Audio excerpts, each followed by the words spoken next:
Carcaixent ha sigut un punt de referència i per allà l'any 1864, quan se va ficar en marxa aquesta via estreta des de Carcaixent a Dénia.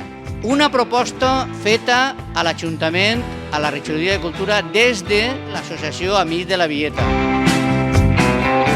L'Associació Amics de la Vieta començà com quasi mig en sèrio, mig en broma, però sí que estàvem aferrats i continuem igual a no perdre de vista tot el que ha sigut part de la història d'este poble. Podia presumir en aquell entonces de dos ferrocarrils, el de via ampla i el de via estreta. Però n'hi havia uno que era molt especial, i era que era Carcagente Término. Era cabecera o cola, com vostès vulguin, però així començava i així acabava el ferrocarril.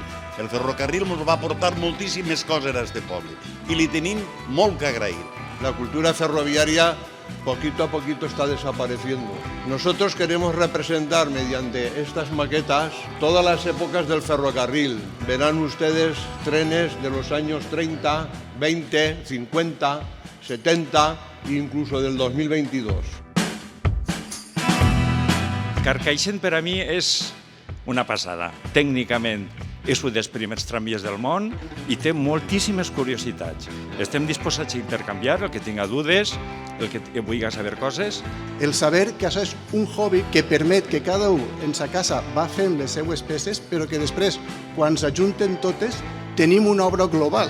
Gràcies per estar ahí, sou una associació important per a Carcaixent i ho heu demostrat i jo espero que això ajude a recordar aquells temps, però també a recuperar-los del passat, a posar-los en valor i a intentar saber per què Carcaixent va ser un poble molt important a finals del segle XIX, durant bona part del segle XX i el paper que jugava el trenet en Carcaixent.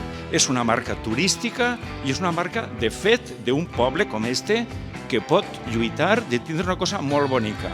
Mos aferrem al ferrocarril, que no l'oblidem, que estem ací i tenim que donar fe de lo que hem sigut.